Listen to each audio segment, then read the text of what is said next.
අනුර ජනාධිපතිතුමා කිව්වා රටේ පාලකයන්ට ජනතාව බය ඉන්න ඕන නැහැ.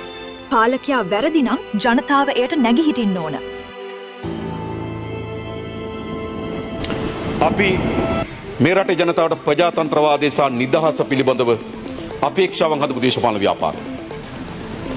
අපේ රටේ ජනතාව හිටියේ එක්ක දේශපාලකයට යටත් වෙලා එක්ක දේශපාලකයට බය වෙලා. බය වෙලා හිටපු කාලයක් තිබුණේ නැද්ද? දුරකථනයෙන් කතා කරන්න බය තත්ත්වයක් තිබුණා. පාරට බැලලා උද්ඝෝෂණය කරන්න බයයි සුදු වෑන් එකක් එයිද කියන තත්ත්වයක් තිබුණා. මේ මෑත කාලේ අපේ සජීවියත් එක්ක උද්ඝෝෂණය කරන්න බයයි ගමේ ඉන්න මැරෙට දේශපාලකයා ඇවිල්ලා පහර දෙන්න කියලා තත්ත්වයක් තිබුණා. අපේ රටේ ජනතාව පාලකයා නිරන්තරයෙන් උත්සාහ කරේ ප්‍රජාතන්ත්‍රවාදය නිදහස ඔවුන් අතර තියෙන සංකල්ප මතයන් එකට ගැටෙමින් රටක් ගෙනියන්න අපේක්ෂාව තිබුණා. අපේක්ෂාව තිබුණේ එක්ක යටත් වෙලා ජීවත් වෙන්න එක්ක බය වෙලා ජීවත් වෙන්න. මෙහෙම තමයි මේ රට පාලනය කරේ පාලකයෝ. අද අපි කිසි කෙනෙක් පාලකයට බය වෙන්න ඕනේ.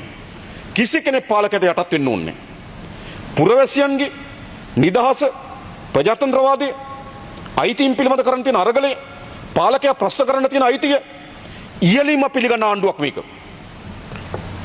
ජනාධිපතිවරයා ලෙස මට ජනතාව ඡන්දය දීලා තියෙනවා නම් මාව ප්‍රශ්න කරන්න අයිතියක් අපේ රටේ ජනතාවට තියෙනවා.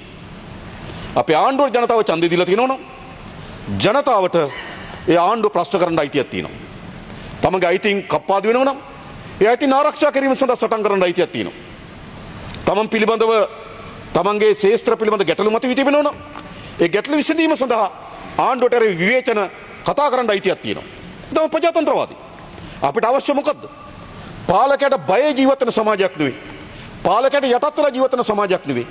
අපිට අවශ්‍ය වෙන්නේ පාලකයා නිරන්තරයෙන් ප්‍රශ්න කරන.